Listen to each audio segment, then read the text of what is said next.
Hey everybody, this is Greg Gossett from Gossett Trading and Mentoring Live, and today is Monday, July 29th, 2019, and we are now in the final hour of the market. And as I mention every day, I believe that the closing prices of the day are the most valid prices of the day, and therefore those are the prices that I generally, mostly, choose to make my buying and selling decisions from.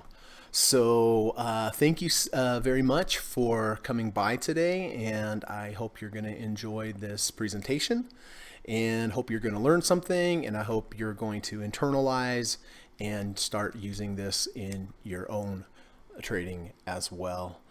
So let me just make sure. Hey, Andy is here. Hi, Andy. Good to see you, my friend. How are things going? Thank you for coming by. I appreciate it. So hope everybody had a good weekend. We're getting close to the end of July, and going to have an interesting week this week. We're going to have the Fed decision on Wednesday. We have Apple earnings, I believe, on the 30th. And so I believe that's the 30th. Let me just make sure because that is fairly important. No, tomorrow after the close. So it's going to be tomorrow after the close. So that should be interesting. Should have definitely have an effect on the markets. So today's kind of an interesting day. The Dow's up 43. Nasdaq's down 37 and the S&P's down. So it's kind of a mixed market. The techs are getting the techs are selling off a little bit today compared to the Dow. So that's always interesting when that happens. All right. So listen, the plan for today, first of all, we're going to go ahead and run the U.S. legal disclaimer. Secondly, we're going to come back. We're going to go through all my current positions. We're going to take a look at when I bought them, why I bought them, and how I'm going to manage them going forward. And then when we're done with that, we're going to do a few minutes on trader psychology. As you know, I'm a big fan of trader psychology. I think it's the be-all, end-all when it comes to you either being a consistently profitable trader or a loser. So when we're done, so we're going to do that. We're going to come back. We're going to go through my watch list. We're going to take a look at all the stocks in my watch list. We're going to take a look at all the technical indicators. We're going to look for support, resistance, using moving averages, using RSI, using MACD, using ATR channels. And then if we can find something that fits all my criteria, at the end of the day, I'll go ahead and take a position in that if we find it. But, you know, as I mentioned, it's very important to find a multiple confluence of signals to enter your trade with. Generally, just using one is a little tough to extract money out of this market. So I like to look for a combination, not only in the daily, but on the weekly charts as well. So if we find something at the end of the day, we'll go ahead and we'll enter a position on that. And then when the market is closed, as soon as the market is closed, if you have any questions at all about what I discussed today, please let me know. Don't be shy. You can just enter your question in the chat. If you have some kind of trading issues that you're battling with or that are challenging you, let me know what they are. Maybe we can talk through them and try to help you out that way as well. So, all right, well, that's the plan. And if you can hang tight for about 40 seconds, I'll be back after we run the U.S. legal disclaimer. So hold tight, please. This video or live broadcast, like all instructional materials produced by Gossett Trading and Mentoring LLC, is created and published for informational and educational purposes only. Please carefully read and/or listen to the U.S. government required disclaimer before watching this video or live stream broadcast. The video link and disclaimer text are located in the description section of this video or live broadcast, here and here. Thank you so much.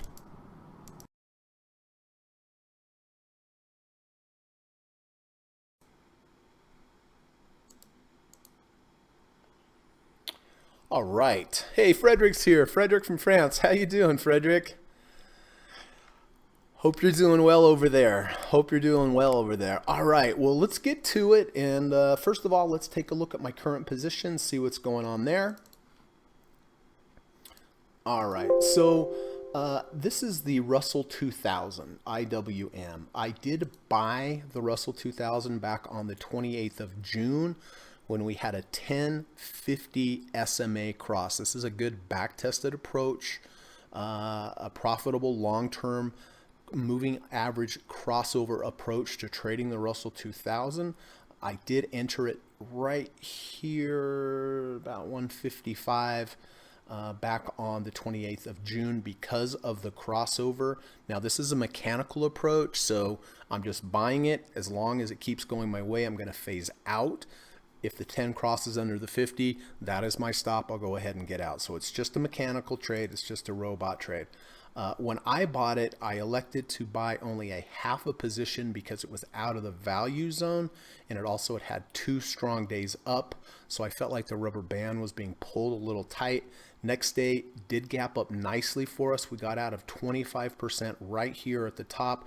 Ever since then, however, it's just been kind of this sloppy mess, going sideways, going sideways, going sideways.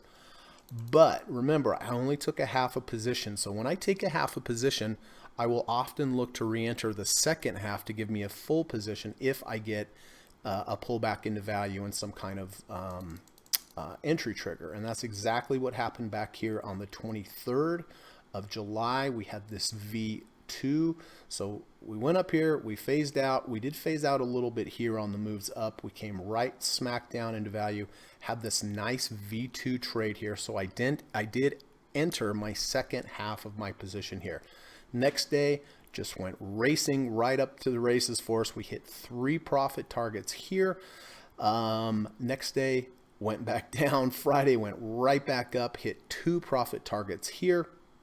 So because of all this phase out, even though I went back to a full position, now I'm back to a half position. But luckily, I was able to phase out at these higher levels. And as you can see today, it's a down day today. So I'm not going to do anything with it. It's a it's a mechanical trade. I'm just going to go ahead, keep this trade now until either the 10 crosses back below the 50. That will be my exit. Or we continue to move up and I will phase out until I am out of shares. But this is one of the reasons why I really like to phase, because I phase out here at a higher level. I phase out here at a higher level. I phase out here at a higher level. So, I'm always taking shares off the table. I'm always taking chips off the table. So, if we have a prolonged downtrend here, with waiting for the 10 to cross below the 50, I've already taken off shares at higher levels. So that's why I'm a big fan, of always taking something when the market gives it to me. So that is Russell. So no profit targets today, staying in until the 10 crosses back below the 50, or I phase out of shares to the upside.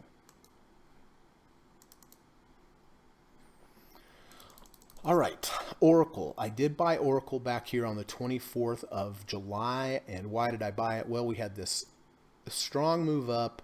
We came back down. We got into the value zone, which is the 1 and the -1 ATR channels. We started to move sideways, showing me that the sellers were drying up. Then I did enter on the 24th when we had this well, you could call it a V1 or a V2, but here's day 1, day 2, day 3. Day 2 washes out day 1, day 3 closes above day 1's close. So I did enter it here at 58.16 on the 24th of July. My initial stop is going to be a close below the halfway of the washout bar. It did move up. I did hit 1 profit target, hit another profit target, hit another profit target today, right at the very, very top within a penny. So that was good. But it has reversed ever since then. So it didn't really move up enough for me to really start trailing my stop. However, I do not like the price action of this bar. I don't like how we gapped higher and reversed. The bar is large. It's larger than 1 ATR, which means in order to move a price larger than 1 ATR, there has to be an increased amount of selling or buying to do that. And this is what happened today. You can see we entered right here at 58.17, so we're about down 10 cents on the trade, although most likely we're probably slightly in the money because of the phase outs we had at the higher amounts. Yeah, definitely for sure. So unless this closes back above the 10-day moving average here, I'm going to go ahead, just call this a scratch trade. It's okay to have scratch trades. If you have a discretionary trade and you don't like the price action, and I don't like the price action, I don't like this gap up, I don't like the big bar down, I don't like that we've lost the 10-day moving average. So, if it was moving my way, fine, be patient with it. But in this case, it's acting a little janky here with this big reversal. My line in the sand basically here at this point is my entry, which is 58.16. So if it closes below this, I'm going to go ahead, just lock in a small profit on the trade because of the phase outs. If it closes below, I'm just going to get out because I don't like this price action. So I hope that makes sense. Hey, Murit's here. Good to see you, Murit. How are things in Norway? Frederick says, I'm good, thanks, good. Hey, Mount Doji's here too. Hey, how you doing, Mount Doji? Hope you had a good weekend. Thanks for coming as always. All right, so that's Oracle. Close below the 10-day. I'm going to go ahead and basically just call this a scratch trade. SPY. Okay, well, in case we have some new viewers today, and apologize for having to repeat this, but if we have some new viewers, I want them to understand what we're doing. I do buy the SPY each day at the close of the market, and then I sell it at the close of the market, and I sell it first thing the next morning. So it doesn't seem very scientific. It doesn't seem very precise, but you can see I did buy it Friday here at 302.01. I exited the position this morning for a very small loss, 301.85. So you might ask, Greg, why would you do such a thing? And it's based upon this back test. This is from Lizanne Saunders at Bespoke Invest on Twitter. If you bought the SPY each morning at the open and then you sold it at the close each day, so you were only in it during the trading day, if you would have done this every day since 1993, you'd have actually returned a negative 13.9%. But if you do the opposite, which is what I do, I buy the SPY every day at the close and I sell it first thing the next morning every day. And if you would have done this, you would have actually returned, since 1993, 634.2%.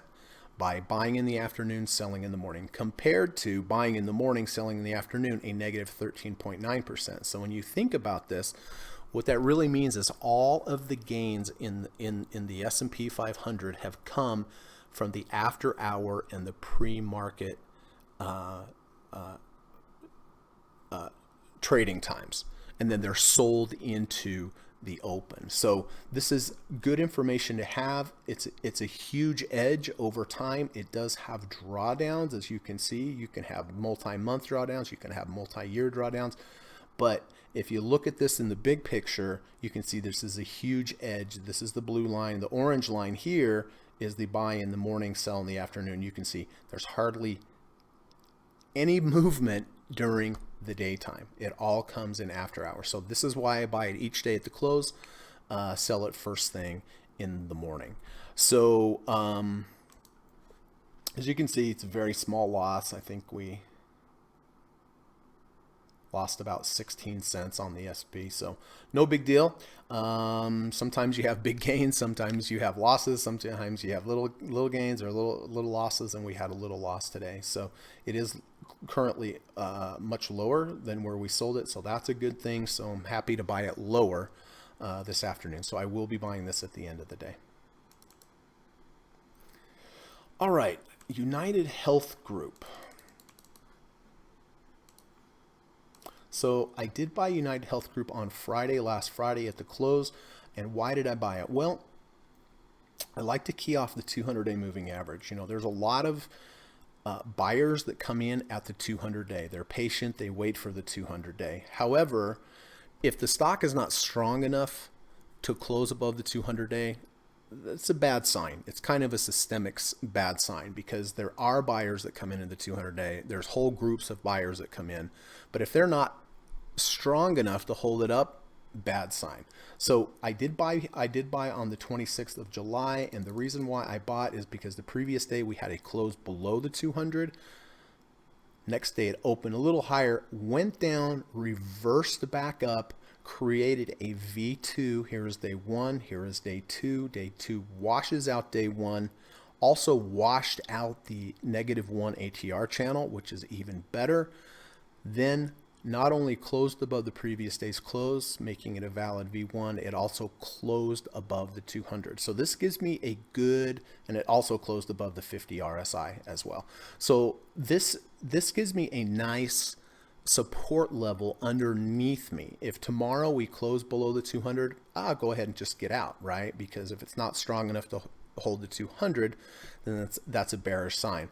But you know, if it keeps moving up, you can see I'm targeting up here to the 70 RSI. So if I'm wrong small.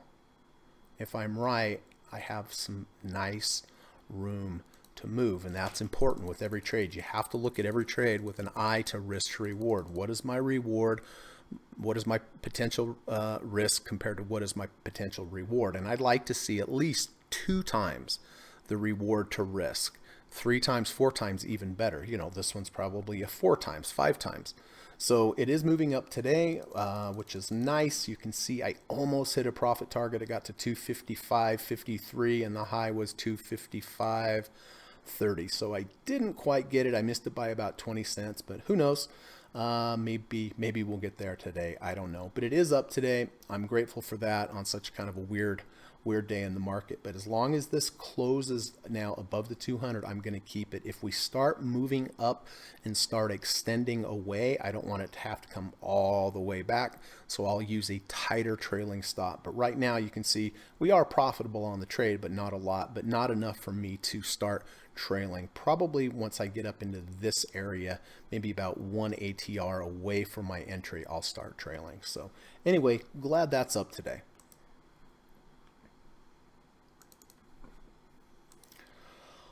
All right, VIX. So I have been battling VIX over the last few weeks. Well, here first I'll show you where I bought it. So I did buy back here on the 25th of July, and the reason why we had a V2. Here's day 1, day 2, day 3. Day 2 washes out day 1. Day 3 rallied back up, closed above day 1. So that's a legitimate V2. It's a nice V2. In addition to that, the previous day we closed under the 30 RSI, closed back above the 30. Closed under the 3rd ATR channel, closed back above the 3rd ATR channel. So, you know, this is a good setup. I mean, V2 under the 30, under the 3rd ATR, back over, you know, this is a good strong setup. But just because you have a strong setup, everybody, does not mean it works. Next day, boom, immediately went down, right? My initial stop is a close under the 30. It didn't close under the 30. Today it is up. Finally, I did hit one profit target here at near the top. It is rejecting the 5 ATR channel. We'll see what happens at the end of the day. This was a quarter position. There's a lot of movement and volatility in VIX. As long as this does not close below the 30 RSI, I'm going to hold this and phase out on the way up. Now, I bought it here. This was my last trade. Bought it here. Same thing. We were under the 30, under the 3rd ATR channel, triggered a V2, and boom. So that was a bad trade. Thankfully, it was only a quarter position, so it didn't hurt that much. But yeah, I've been battling with the VIX here. I mean, I do feel, just, it's my opinion, that's all. I mean, is that we're at the lower, definitely the lower end of the range here. But again, I only bought this because I had a actual legitimate signal, not just because I felt like it, right? I felt like it for sure, but I had to wait for a signal to actually trigger me in. So anyway, it is up today. We did get out of about 12% of the position here near the high, so happy for that. Oh, hey, we just went positive on the day, so that is good.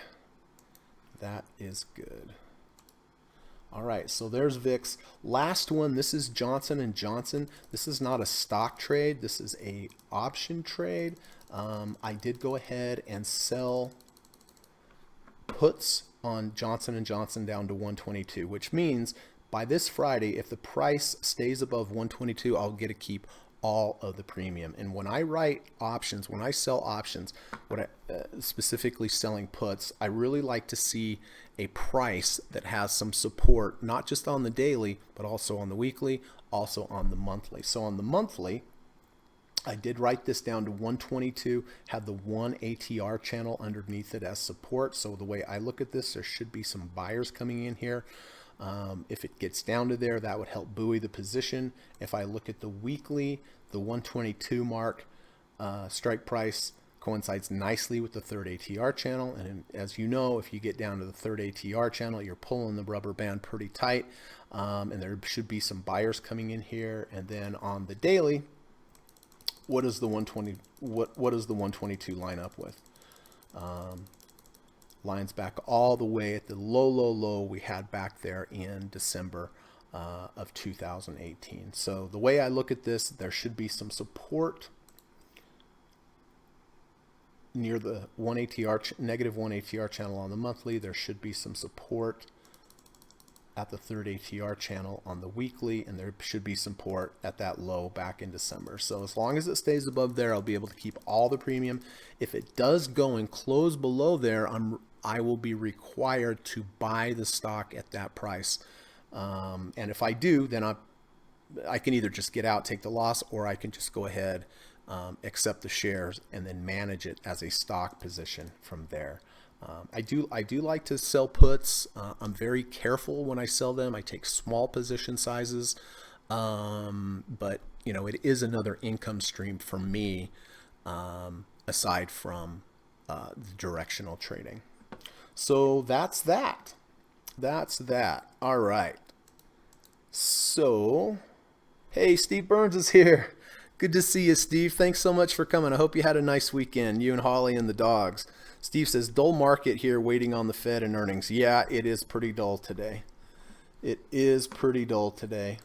But I think the monster is going to wake up after the Fed and probably after some Apple earnings. So just because it's dull, we can't, lose our guard, right? We got to keep our guard up and anticipate that there is going to be some volatility.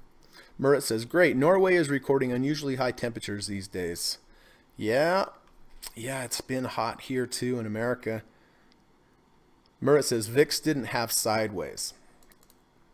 Yes, you are correct. And that's a good observation. But the other reason I bought it, I would have bought this even if it didn't trigger a V2, because we went under the 30 back over. We went under the third ATR channel back over. So I would have bought it regardless, but having the V2 was just a little bit of a cherry on top as well.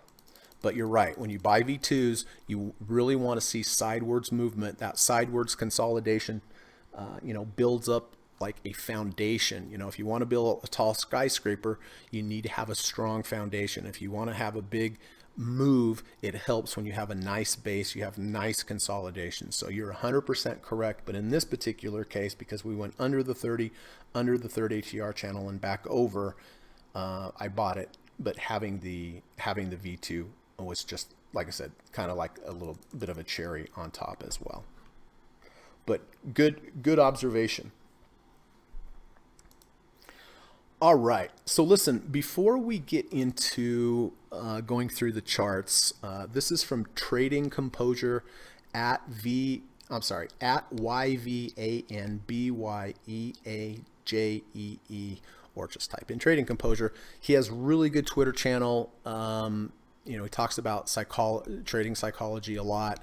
And, do yourself a favor, go to his channel, read that. Hopefully some of that will sink into you. But he says here, over-attachment to trade outcomes spoils everything. It messes with the proper execution of your trading plan. Let yourself be surprised and accept each trade outcome with gratitude. Win or loss, it's your process that matters. And you know, everybody, it really, really is true. You can't put you can't burn too many calories or have too much hope in one particular trade. You know, each trade, everybody, is literally a 50-50 proposition. You know, think about your trades not as individual trades, but as a series of trades. Because if you have an edge to your trading system, in the long run, that edge should work out and show, and it will show that it works out by having profits. But each individual trade is just 50-50. It doesn't matter how good the setup is. And, you know, interestingly enough, I was listening, you know, we talked the other day about Trading in the Zone by Mark Douglas, and it's on YouTube, and you guys should really read that book. This weekend, I listened to, it's a 4-part series, Mark Douglas, How to Think Like a Professional Trader. Here's part 1 of 4, but there's four sections. It's like 3.5 hours, but you guys should really go ahead and listen to this. You know, do yourself a favor. I'm going to, right here, I'm going to put in the links to this seminar. Let's see. I'm going to put in the links right here. Hopefully, Google lets me put those in. And it doesn't. All right, let me try 2 at a time instead.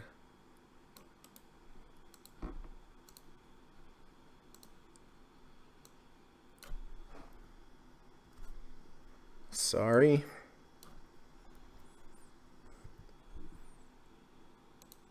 All right, there's part 1 and part 2.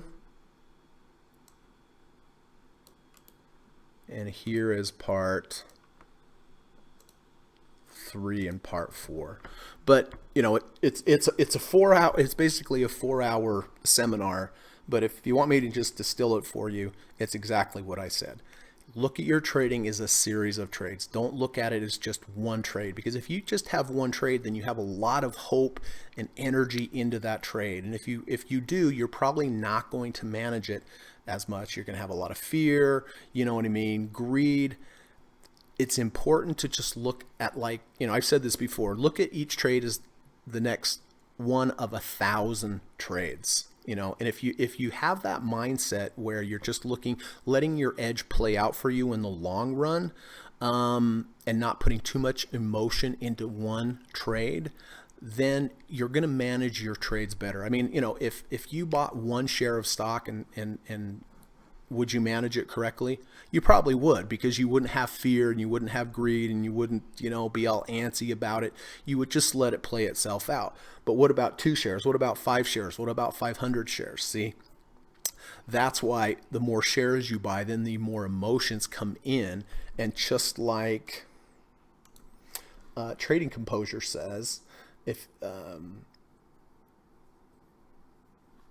it messes with your proper execution of your trading plan, because you're over attached, and you're over attached because the position size is too high. So, you know, position size is extremely important, everybody. Position size where it's going to make a difference, but it's not going to, there's not going to be too much heat, there's too much emotions behind it, because like you said, you know, you're going to be over attached to the trade. Over attachment trade outcomes spoil everything because you're too over attached to it. It messes with the proper execution of your trading plan. So let yourself be surprised and accept each trade outcome with gratitude. Win or loss, it's the process. And it is. The process is everything. Don't look at each trade as one trade. Look at it as a series of a trade and just concentrate on the process. And then, if you can, go and listen to this seminar. You know, he's a famous trading coach. He has really good information, and I really think it will make a difference in your trading if you can go and listen to this.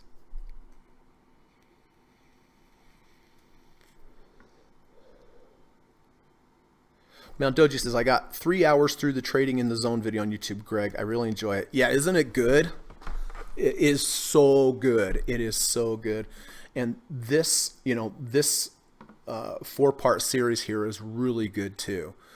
So, Mount Doji, I know you like to learn and you're doing such a good job with it, but, if you get some time, man, just listen to this. I walked for like 4 hours and listened to that. And I was like, man, I got to talk about this in the podcast. It's all, Mount Doji says, it's all about the threshold of consistency and getting there for me. Yeah. And honestly, you'll be consistent. You'll trade your process if you're not worried about how many, if you don't have too large of a position. As soon as you get too large of a position, it all changes and your mind starts playing tricks. Murat says, if you see a good stock and if you don't have too much fun, you just hope the price not move, only go sideways. Or if you are taking a large position, you want it go flat while you were acting on it. It all makes sense. Yeah. Yep. It's true. So anyway, guys, go ahead and listen to that and let me know what you think when you do. All right. Okay. Well, let's get cracking and see what we have going for today, if anything.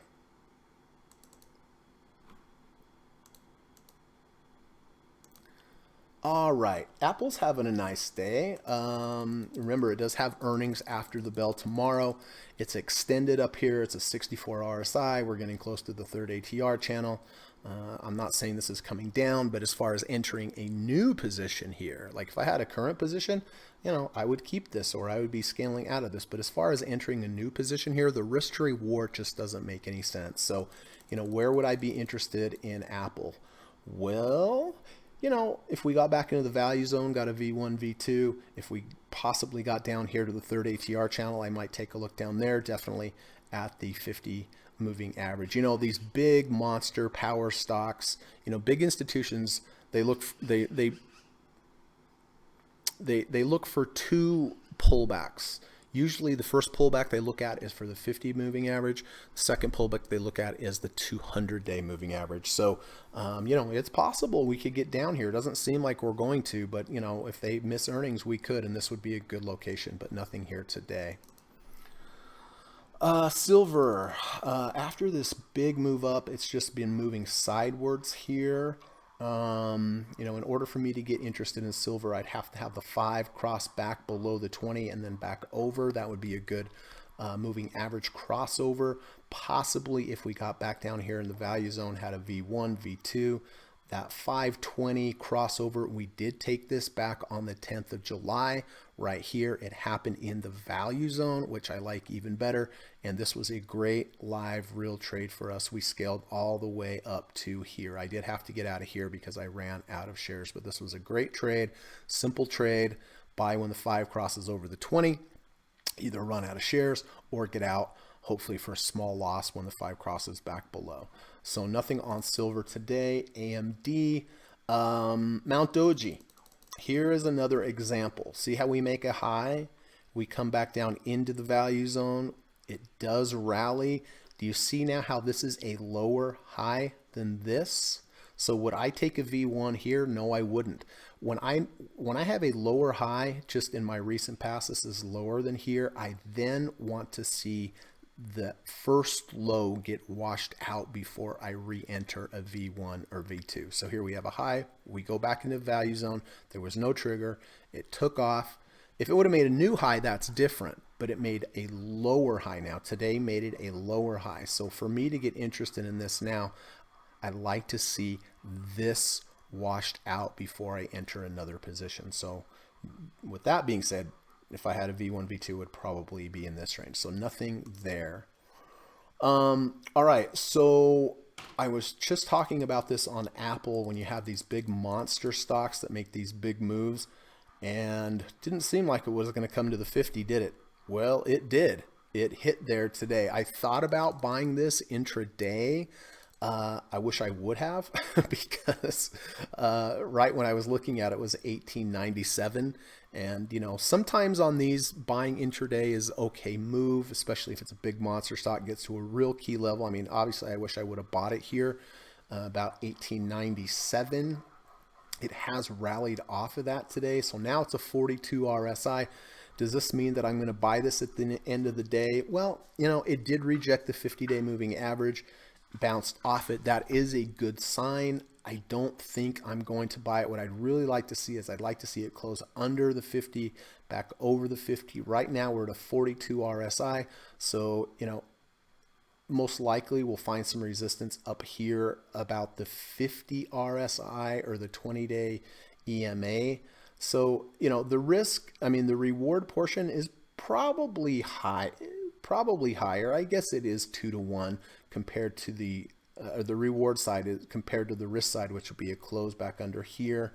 But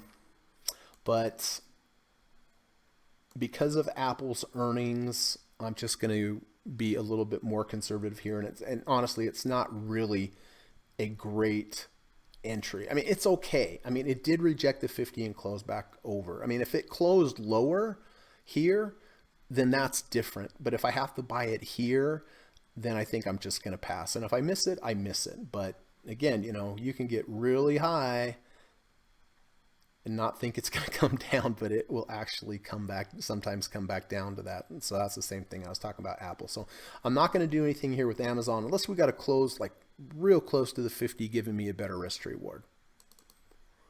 All right, Boeing. Well, Boeing lost that 200-day moving average and it has not been able to recover. Currently, it's a 37 RSI. You know, where would I be interested in Boeing? If I had a V1, V2 off of the third ATR channel, that might be interesting. And also if we had a close under the 30 and back over the 30, back down in here, that might be interesting. I did buy a half a position here. Next day we took a small loss. Did not re-enter the position. And I guess it's a good thing that I didn't. So anyway, but I would be looking at a 30 RSI or some kind of nice V1, V2 off of the third ATR channel. Alibaba.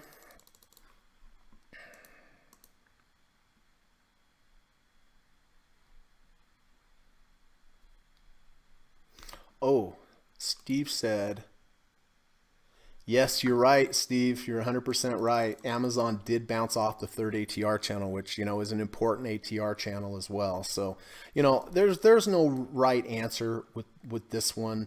You know, buying here today, I mean, it's certainly totally legitimate, but just because of Apple's earnings tomorrow, I'm just going to stand aside. And who knows? Maybe I'll miss the whole trade, but that's okay. There's trades that come along all the time. Okay, Alibaba. Nothing here today. Caterpillar back in the value zone, but nothing there. DDM, it's trying to work its way back into the value zone. You know, if we could get a V1, V2 in the middle of the value zone here, maybe a rejection of the 20 moving average, that would also be good. But nothing today. This is a good example of a good risk to reward trade we took back on the 6th of June. We closed above the 200. If it closed under the 200, we would just take a small loss. If it goes our way, we would scale out until we ran out of shares. And that's exactly what happened. So this gave us a really good risk to reward, and it did go our way. We phased out all the way up to here, but nothing on the Dow today. Wow, Disney. This is kind of a bummer because this did exactly what I wanted it to do. It moved up, it moved back down in the value zone, it moved sideways. But unfortunately, I didn't have a trigger. I did not have a V1 or V2, and sometimes that happens. They'll just get away from you, and you can see this would have been a beautiful trade. It's a 67 RSI, it did break out. So nothing on Disney today for me. Etsy, nothing today. Tag that third ATR channel Friday, came back down now. It does have earnings coming up. So nothing on Etsy. We did buy here on this nice V2. We went up, we came back down, we started to move sideways, we stabbed down, we triggered this V2. Day 1, day 2, day 3, day 2 washed out, day 1, day 3 closed above. We did buy it here and we scaled out. I believe we got all the way out about here. Did continue to move up, but today it's down. So nothing on Etsy. Ford Motor Company had earnings, did not like it. The market is holding support here at the 100-day, which is good. but that doesn't mean I'm just going to rush in here and buy this. I really need some kind of trigger. If it moves sideways for a couple more days, then had a V1, V2 back to the upside, that might be interesting, but nothing now. Facebook, after earnings, we had this big false breakout of the previous high. We had a V1, we were larger than 1 ATR, all sorts of bearish signals, and it has continued to move back down. We're still in the value zone barely. If we can move sideways, that would be good. And then have a V1 or a V2. But if it cannot hold that -1 ATR channel, I might be looking down here at the 50, just like we talked about on Apple or Amazon. 5 below. I was looking for a possible buy here on 5 below, but I didn't get a valid end of day V1 or V2 signal, which is good because now it has lost the 200-day. Tomorrow, if tomorrow we rallied back up, triggered a V2, here's day 1, day 2, and then if day 3 closed above day 1 and closed back above the 200, that would be good, but nothing there today. Gold is just in the value zone here. Technically, this is a V1 today. You have day 1, day 1, day 2. Day 2 washes out day 1 and looks like it's going to close above day 1. The only thing is, I don't think I would take this here at this 1 ATR channel. The maximum I'm going to take just the V1, V2 is right about 3/4 to the top of the ATR channel. So I have a little bit of room to move. Now that room is gone and it's right there. So nothing there. We did have another good 520 EMA cross back here on gold, just like we had on silver. Mechanical trade when the 5 crosses over the 20. This was it happened in the value zone, which I like, giving it some room to move. And this was a great trade for us. We scaled it out all the way up to about here.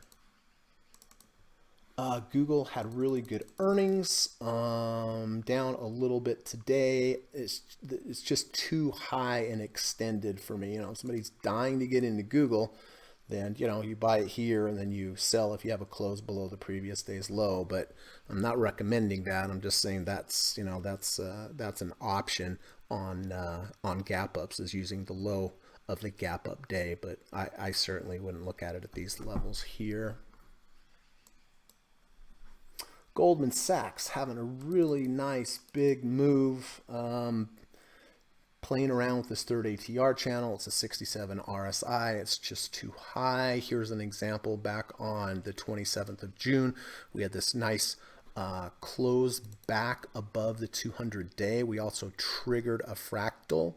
It was a little high here for me to buy. It was above the 1 ATR channel, but this wasn't just a V1, V2. This was something else. This was a close above the 200 and a fractal. So if I was wrong, I would have been wrong small. If I was right, then I would be right bigger than what I was wrong, right? And you can see we had a nice trade. I scaled right out to here. It was like 3.5, 3.3, something like that % return in just a couple days.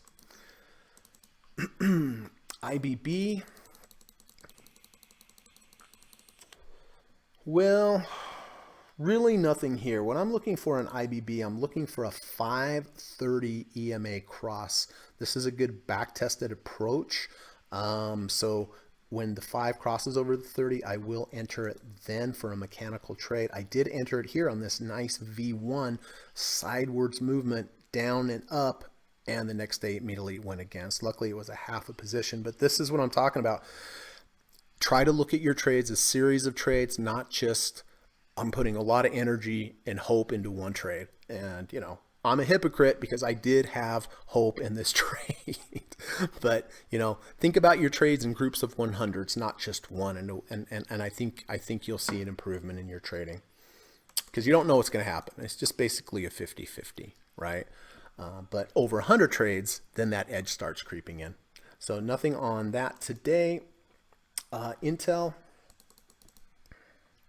we had this big reversal bar on a lot of volume. V1 to the downside, big move down. Today, we're looking like we're about halfway of this bar, and we also rejecting the 3rd ATR channel, and it's on lower volume. I'm not going to short this, but this is the kind of thing that I would look for because you have a breakout to a high and reversal on high volume. You do have a nice attempted rally, but it's about 50% of this bar and it's lower volume than the down move, and you're right up against the third ATR channel. So I'm not going to short this, but just to point out, this is something that I would look for a short. IWM, we have that. Johnson & Johnson, I do have this on a put, having a nice day there. Coca-Cola had that big nice move up after earnings. It's been pretty volatile ever since then, so nothing with Coca-Cola. Lockheed Martin had earnings. It gapped up, went down, went back up, started to move up.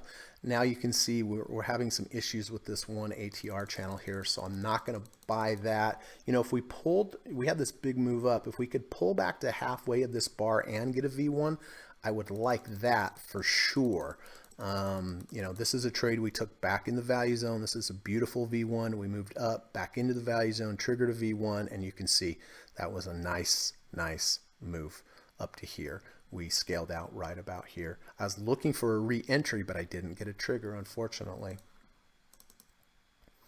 MasterCard just moving up, has earnings, nothing there. Merck, you know, it's starting to build a base here, but it has earnings, so nothing there. Microsoft, nothing there. Netflix, you know, had that big gap down after earnings. We did rally and it did run into resistance on Friday at the 200. Also did run into resistance at the 200 today. You know, what I'd like to see this come down another day or two and then move back above the 200, having a higher low in place, because the people that bought here when it rejected the 200, they're most likely going to sell. That's going to move it back down. It may come back down and test, but if it's strong enough to go back up, all the people that bought here sold to make it go back down. Then new buyers came in, so a whole group of sellers are gone out of the equation, which makes the ease of move makes the price movement easier when you have groups of sellers out. Nike into the value zone. Did create a little V1 here. This day one was larger than 180 ATR, so I didn't take it, but it has moved up. How are we doing on time? Okay, Philip Morris had that big move up on earnings. It's just too high here. I needed to come back into the value zone. PayPal. So here's one of those other ones, right? So moved up, missed on earnings, did have a couple days around the 50 that it did hold support.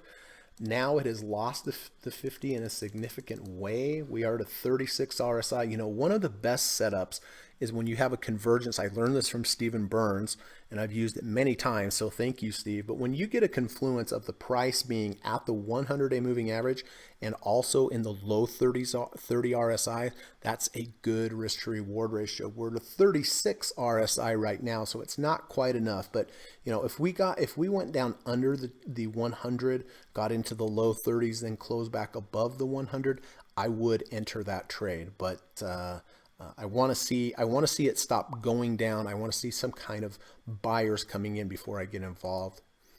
The Qs, you know, broke out to a new high on Friday. Now has come back in the old range. So technically that's a false breakout to the upside. Doesn't mean I was going to short this or anything. But you know, I do want to point out we make the highs here with the high MACD momentum bars. Here we make a higher high, no bars to be seen. So you know, this last move up, there's been some slowing momentum on this last move up, so nothing there. Snap had that nice move after earnings, just kind of moving sideways now, nothing there. The SPY, we did take that on Friday at the close. We had a very small loss at the open. Square, same thing, Mount Doji. We make a high, we come back into value, we move up. Now we have made a lower high. So for me to look for V1s, V2s now in the future, I need to wash out this low first, but nothing there. SSOs, double leveraged S&P. I do want to point out we make a high, we have a pullback, we make a higher high.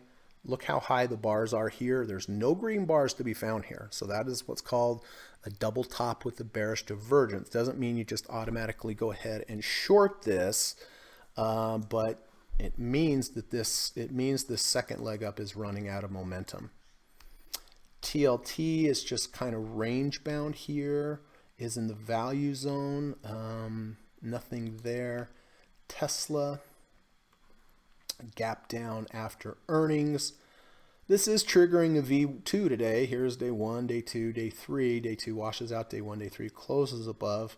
But there's certainly no sidewards movement here. And we're getting rejection of the -1 above us. So nothing there. Twitter had earnings, moved up, it's too high. Natural gas is just getting really decimated, isn't it? I mean, we're in the low 30s right now. Here we have a low, here we have a rally, here we have a lower low. Is there a MACD divergence? No, there's a MACD convergence. This momentum is stronger than the previous momentum, so that is bearish. United Health Group we have, based upon that close under, close back over, and a V1 back above the 200. So this one is moving nicely. Oil having a little bit of a rally today, but nothing there. The dollar very, very strong. The VIX, of course, we did hit one profit target today. My stop will be a close under the 30.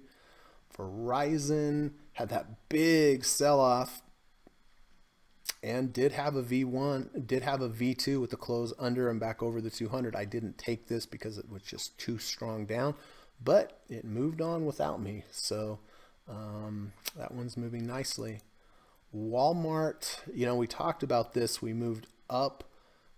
We had this nice move up. We moved into the value zone. We moved sideways. This is exactly what I want to see, everybody. But unfortunately, I did not get a V1 or a V2 trigger, right? Like if this bar would have washed out the previous bar and then triggered, then 100% I would have taken it.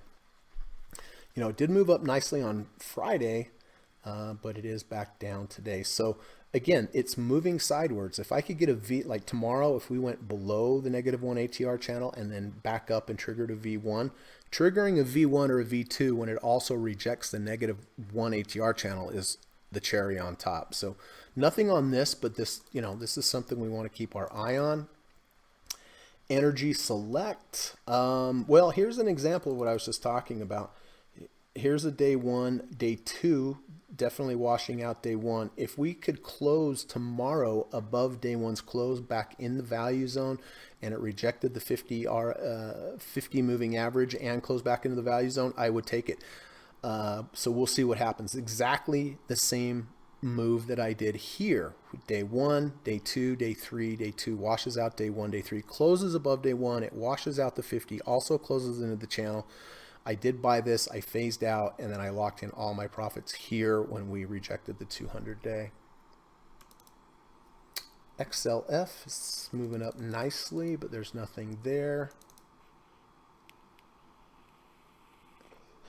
Real estate is starting to hold. We did have a higher low close back above the 50, which is positive. I didn't take this. Moved up nicely there, but back here, so nothing there. Utilities did bounce off the channel, did bounce off the 50. Didn't really trigger a V1 here, so nothing there for me. Healthcare.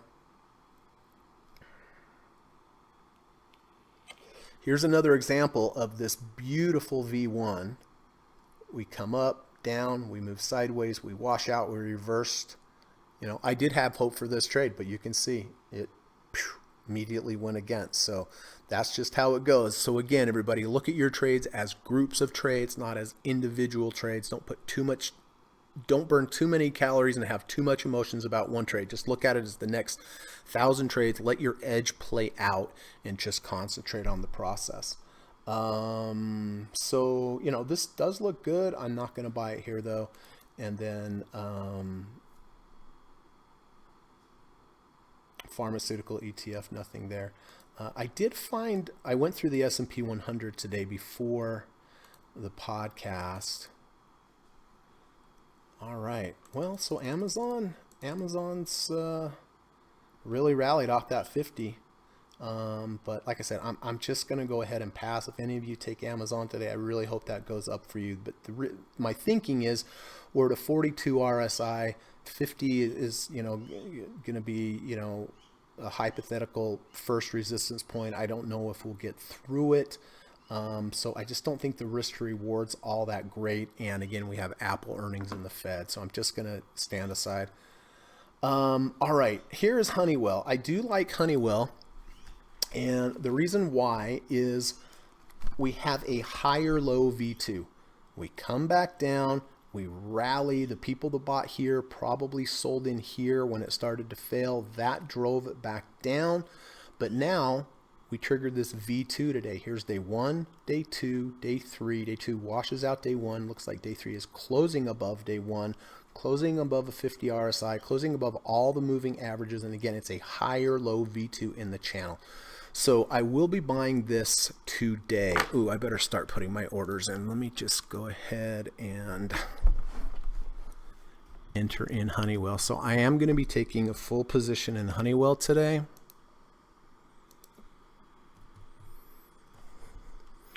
And let me see if this will accept market on close orders. Order cancelled. No, it will not. All right. We'll do it the old-fashioned way then. Order partially filled. All right. Order filled.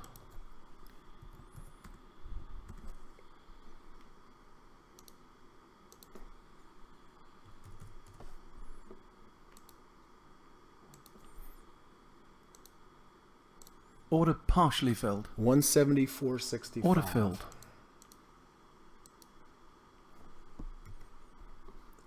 $174.65.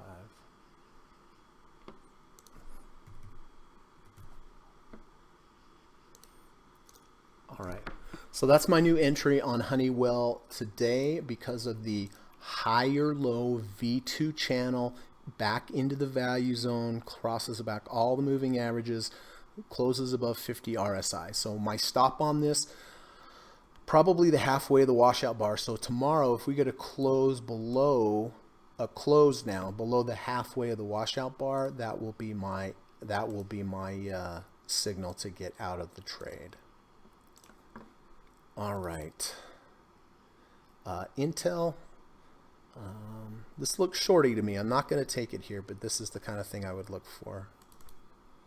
Netflix, nope, bouncing off the 200.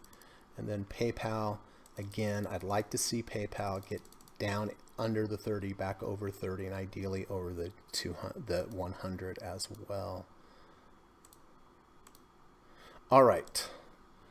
So, anything to do with Russell? No. Oracle. Looks like I am going to go ahead and get rid of Oracle because it looks like it's closing under the 10-day, had this big reversal bar. So I'm just going to put in my orders here and just call that a scratch trade on Oracle.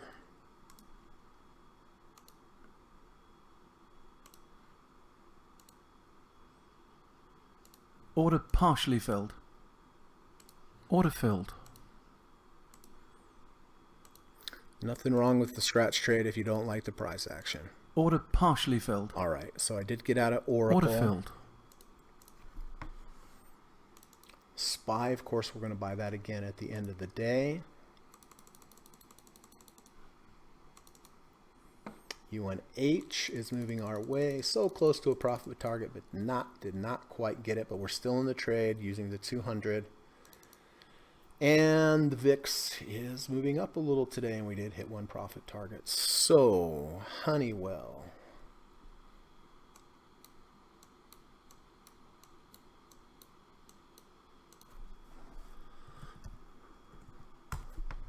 All right.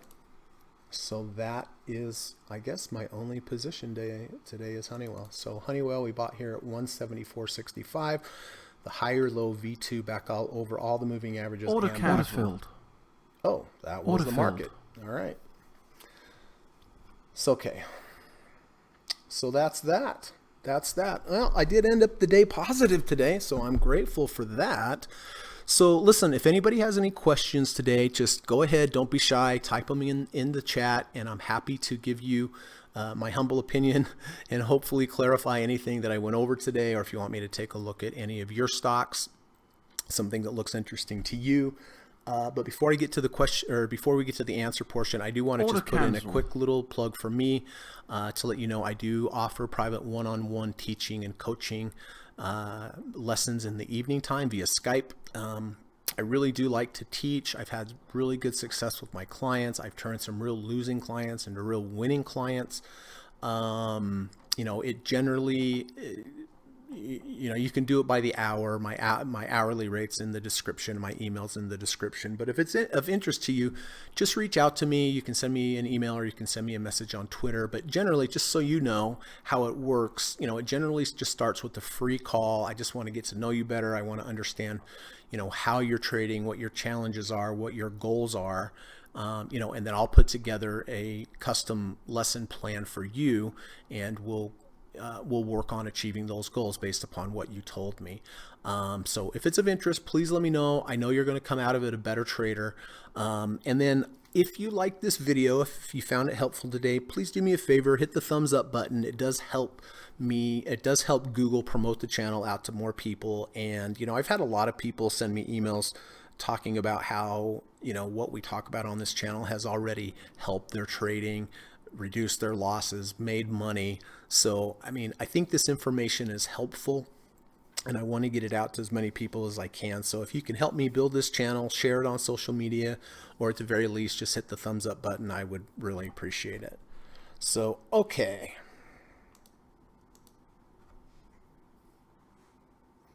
Mount Doji says, noted on that lower high. I appreciate the example. Yeah, that's what I was talking about. When you have a lower high, then you want to wash out that previous low before you get back involved. Murat says, but Walmart has large bars. Let's take a look at Walmart.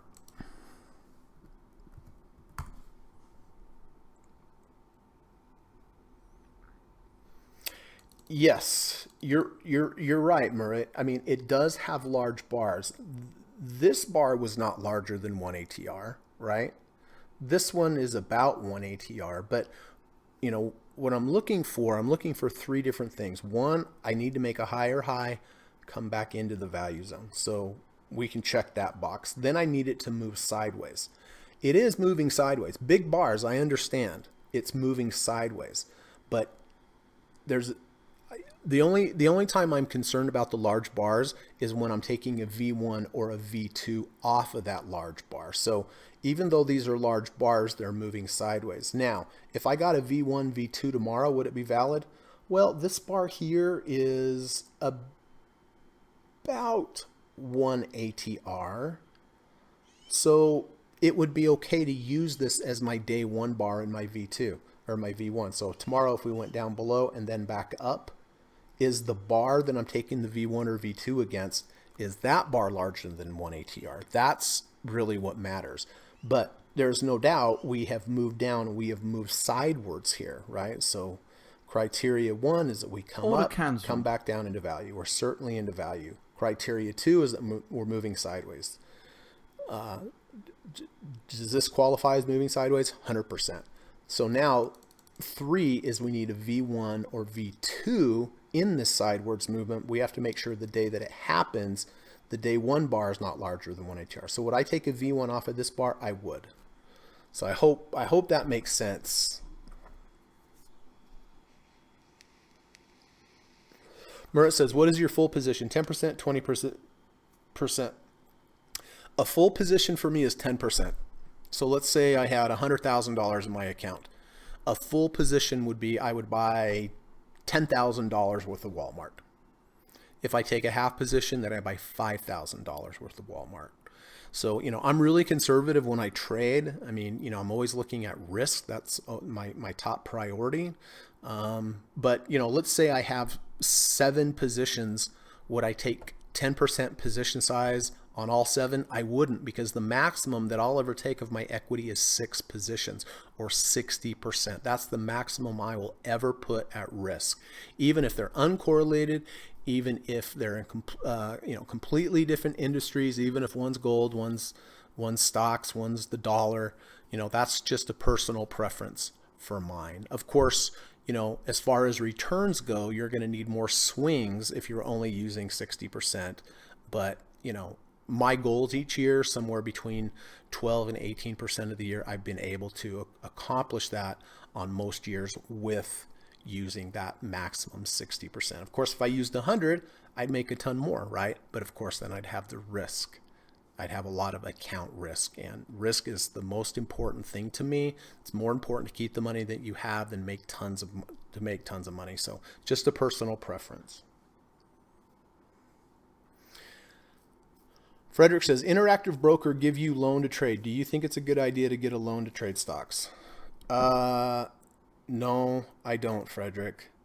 You're going to have to pay interest on it. I don't think it's a good idea. I mean, interactive brokers, I believe, gives you 4 times. Like if you have $100,000 in there, you can actually trade $400,000 worth of stock. But I'm just very conservative.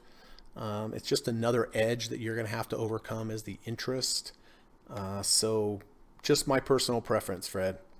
I would not want to trade with borrowed money.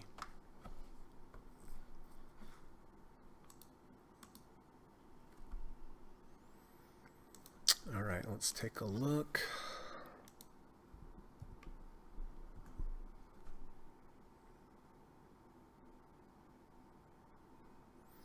So Beyond Meat missed. This should be interesting.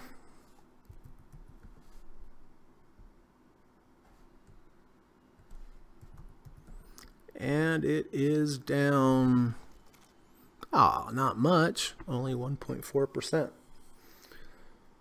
That's pretty tame for Beyond Meat.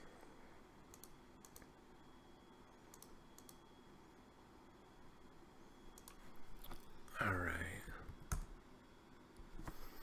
So I'm happy we had a green day today, all in all. Did enter that Honeywell position with the higher low V2. Did exit Oracle because of this big reversal bar. Did buy SPY. Oh, where we buy SPY at? We bought SPY at 301.46. 301.46. All right, so we'll see what happens with that tomorrow. So, all right, well, listen, last chance for questions.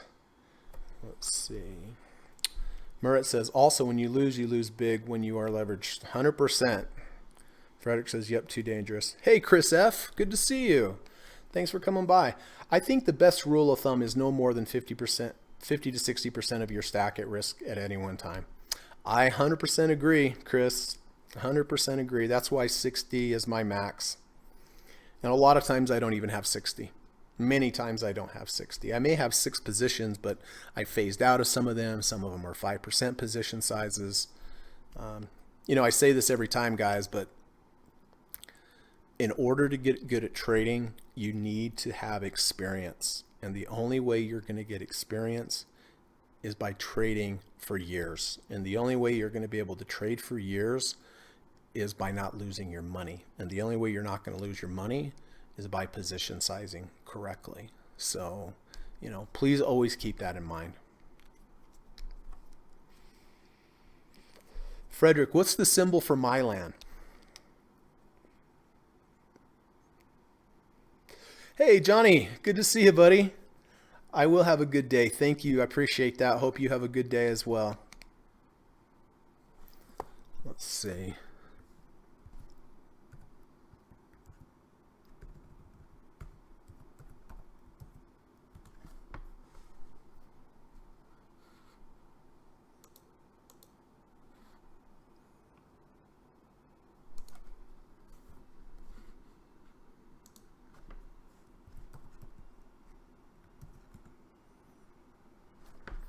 MYL.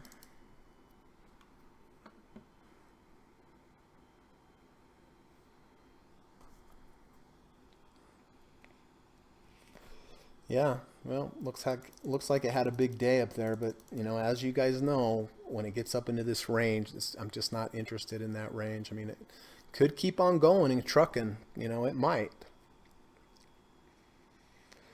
Max B says, "Hey bud, how you doing? Thanks for coming by today. Do you ever trade directional options? Um, you know, you mean buying calls and buying puts? I really don't. I don't really like dealing with having to, you know, pay the premiums and have the time decay against me. I mean, I sell puts, I sell options. That's about the only thing I do, Max. Appreciate you coming by. Hope you come back, Max." Murat says, "And there is one more thing you didn't say. You all learn this once you blow your account at least once." Yes. Thank you, Murat. You know, when you listen to Mark Douglas,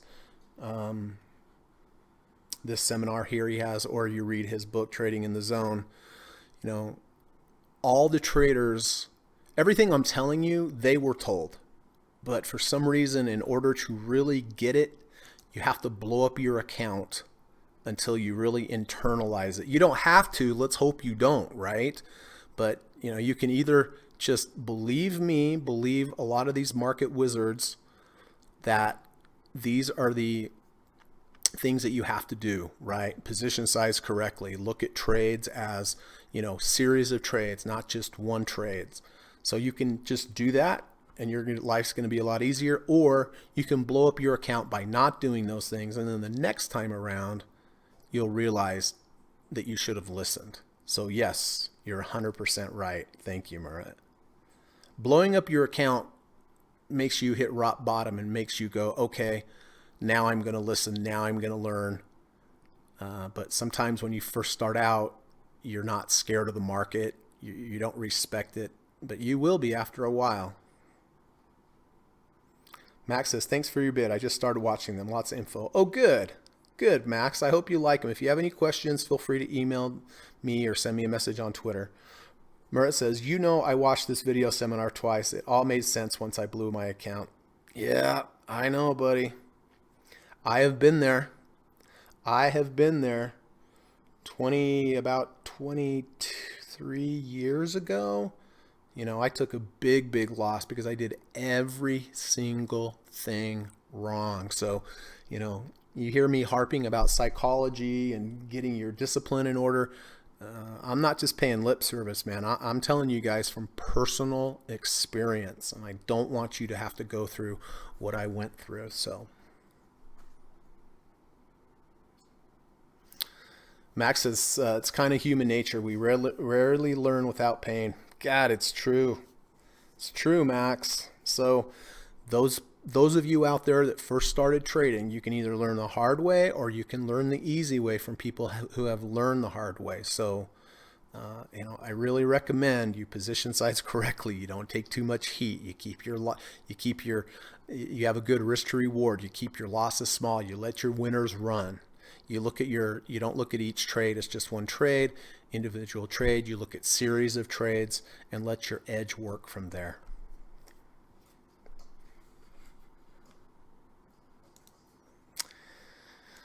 All right. Last chance for questions. Otherwise, I'm going to go up in the mountains. Oh, Murat says, "I blew it because I was so fundamentalist. When you are fundamentalist, you're not risk aware." It's true, because the fundamentals tell you one thing.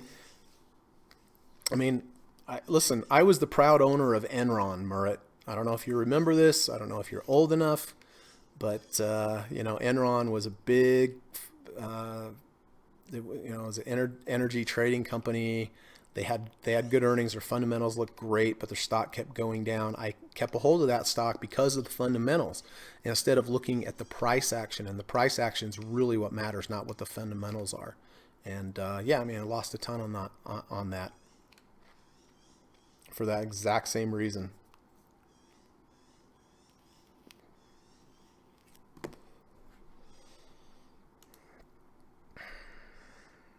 All right. Murat says, I know about it. Yep. Unfortunately, I do too. Man, you guys, if I knew what I knew now back then, you know, I was in my early 20s and, just had a lot of money and started I mean, what a horrible combination. Horrible combination. Dang. Yeah, Enron. That's right. It was good times, man. It was good times. But I'll tell you, just kind of back to what Murrah was saying, once you blow up an account, you either quit and you're done with it, or you say, I'm going to learn the right way. I want to do this. I know I want to do this. How am I going to learn the right way? And that's when I went out and I hired mentors, I hired famous authors. I wanted to learn from people that really knew how to do it. And that's how I came back out of the ashes. So, like I said, what I'm telling you, this all comes from experience. This is not lip service. This comes from real life blood and pain. So, I've had people say, boy, you're so conservative with your positions and this and that. And yes, I am. But, think about it. I've traded 24 years. I have a lot of experience trading 24 years, and I would not have had that experience if I'd have just lost everything and then I'm done trading. I'd never become a trader. Frederick says, Starbucks.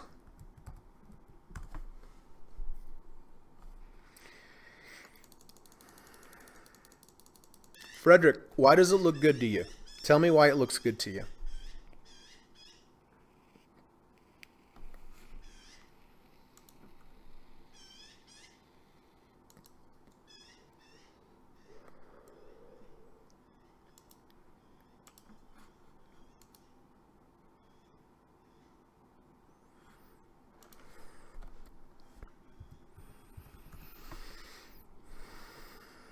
And now Beyond Meat's up.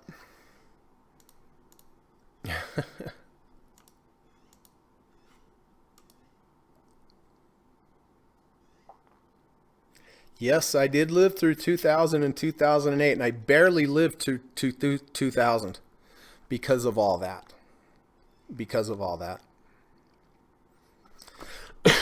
Murat, when I first started trading, I traded commodities. I actually first started trading bonds right on the bond floor. I wasn't on the bond floor, but my broker was right on the bond floor, and you had to do it by telephone back then. And I did really well. And then I did well through the run up of the .com bubble also. And then I'd made quite a bit of money trading bonds and commodities. And then I decided I'm going to take a break. I'm going to go hike around the country. And I took the profits that I made from trading and I put them into Enron. And it went down and it went down and it went down. And I was like, yeah, but the financials and all this, the fundamentals, they look great. God. Yeah. 2008 wasn't too bad because I had already learned my lesson, and I avoided the majority of that mess. Now Doji said, "Hey, you had a call to close. What position do you end up?" I ended up buying Honeywell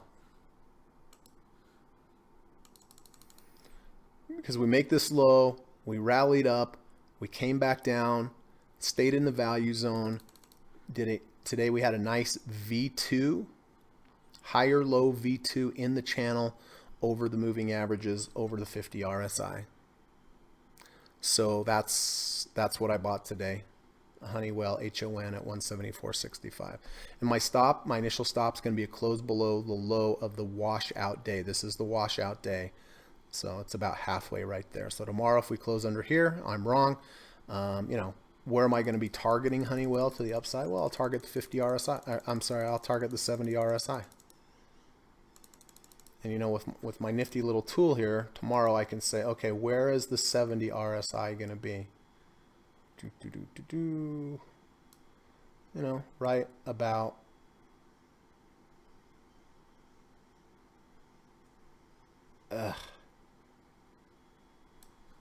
give or take.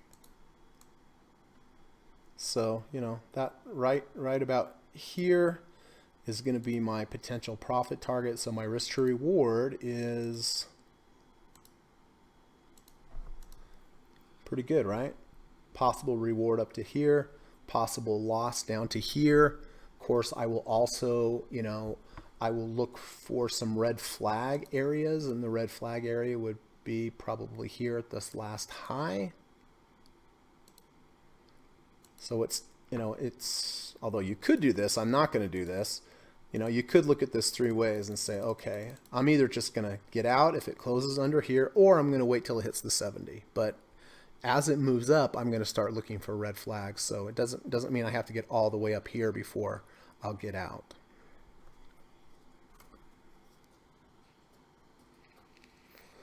Frederick says long term. Okay. Yeah, I don't MYL. Yeah, long term it does look good. For sure. I mean, it had this big move up, huge volume over this previous high. I 100% agree with you. Long term, it looks very positive. But from a trading perspective, right, looking over 2, 3, 4 days or a week or something, it's a little too high for me to buy here. It already did reject the 70 RSI earlier in the day, came back down. So something can be really good long term, but not look good to me in the short term, and vice versa.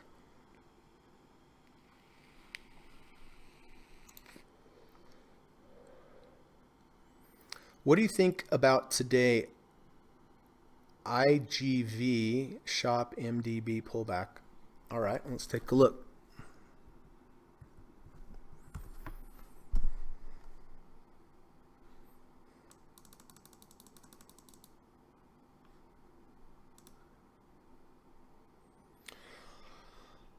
Okay, so yeah, I mean, we actually did make a higher high here. We are into the value zone. The bar is larger than one ATR, right? Here's an ATR, here's an ATR, here's an ATR.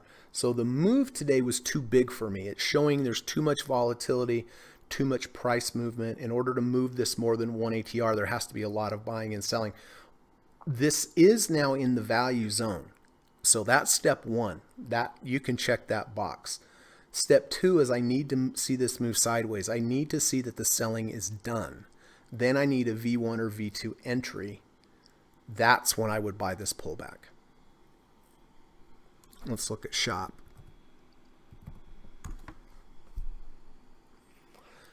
Same thing, Max. Yes, we had a pullback. We're into value. That is good, but that's only one of three things. Now I need to see it move sideways to show that the selling's done. Then I need to see a trigger, a V1 or V2 trigger back in the direction that I want it to go. But good eye. I mean, you can see you do have the pullbacks. That is good.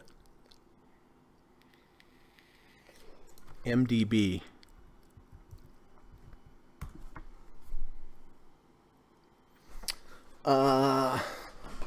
So that did pull back into value. It did start moving sideways, but of course today now we have too large of a bar. It's too much volatility. Moving sidewards for days, and then a V1, V2 back above the 100 might be interesting. But again, this is like throwing a rock into a lake. You're going to have a lot of commotion and volatility with the water. I need that to settle down first before I can take a look at entering. Murat says, I think Beyond Meat is just signaling the right stuff for the market. Revenue beats, earnings misses. Yeah.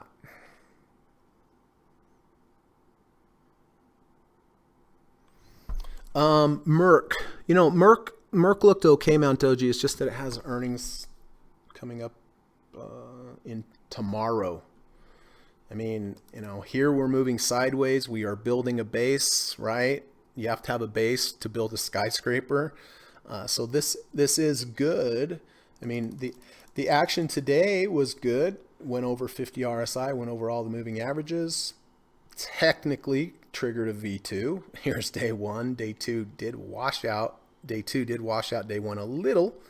And we did close above day one, but it happened with a gap. Day one is larger than one ATR. I mean, it's not bad, but Even if it was great, I couldn't take it because of earnings.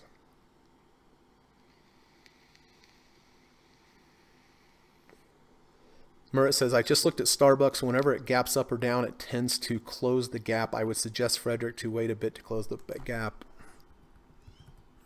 Yeah, a lot of times it will close the gap. Or at the very least, you know, there should be some support here at the low of the gap up day. There should be some support here at the previous resistance, which would now act as support. I mean, somewhere down in here is where I would look to buy. I mean, if you had to buy it today, you would have to use this low, the low of the gap up day as your initial stop. But I would, you know, we're up near the 6th ATR channel. It's hard for stocks to get up there and stay up there. But, you know, like I said, Murat and Frederick, be patient, wait for the trade to come to you. Don't try to make something out of the trade until it really does what you say. So, you know, look in the future. If it comes down to this level right down here, that would probably be a good entry spot. Yes, I do agree. Thanks, Murat, for the advice. Thanks, bud. Appreciate that, Murat. All right. Well, listen, thank you, everybody, for coming. Frederick, thank you so much, my friend. Murat, thank you. Thanks for all the good comments. Mount Doji, thank you as always. Max, thank you for coming by. I'm glad you found the channel. I hope you come back. Johnny, nice to see you, my friend. Thanks for coming.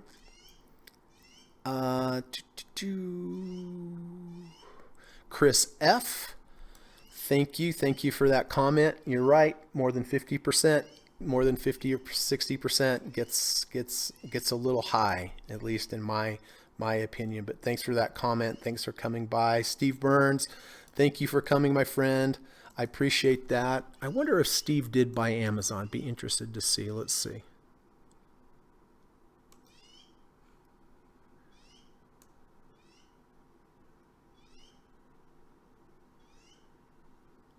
I don't know if he bought it. I'm not sure. I don't think he bought it. Okay. And then... But thank you, Steve, for coming. I appreciate it, my friend. Always nice to have you here. Always an honor to have somebody as well respected and well known as Steve Burns in our chat. Thank you. And then, guys, watch that seminar from Mark Douglas. I put all 4 links in the chat, and just so you know what it looks like. Right here, Mark Douglas, How to Think Like a Professional Trader, 1 of 4. Please do me a favor. Don't do me a favor. Do yourself a favor and watch that and let me know what you guys think. And Andy, thanks, everybody. I appreciate you coming today. Hopefully we'll see you tomorrow during the last hour of the market, and should be interesting, right? So go ahead, have yourself a good day, and go out and do something nice for somebody, all right? And then hopefully we'll see you tomorrow. Take care, everybody. Bye-bye. U.S. government required disclaimer. Stock, options, futures, and forex trading is not appropriate for everyone. While there is a potential for large rewards, there is also a substantial risk of loss associated with trading. The material in this video or live broadcast is not geared towards any particular individual or to any particular financial situation and is not intended to meet the particular investment objectives of any viewer. This video or live broadcast, like all instructional materials produced by Gossett Trading and Mentoring LLC, is created and published for informational and educational purposes only. Any and all information contained in, implied, or referenced by this video or live broadcast is not to be construed as investment advice, and no representation is made that any individual or entity involved in production of this video or live broadcast is an investment or financial advisor or is registered or authorized to give any financial advice. We are publishers and educators only. Therefore, the various producers of this video or live broadcast will not accept liability for any loss or damage of any kind which may arise either directly or indirectly out of the use of any of this material, including any loss of profit.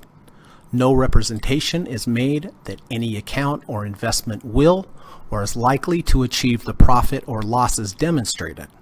We recommend consultation with a licensed and qualified professional before making any investment decision. This video or live broadcast is not to be construed as an offer to buy or sell any security, financial instrument, or financial product of any kind. Notice is hereby given that any individual or entity involved in production of this video or live broadcast or their clients may have an interest in any security, financial instrument, or financial product mentioned or referenced. Any simulated or hypothetical performance result depicted does not represent actual trading and therefore may under or overcompensate for the impact of various market factors such as lack of liquidity. Thank you.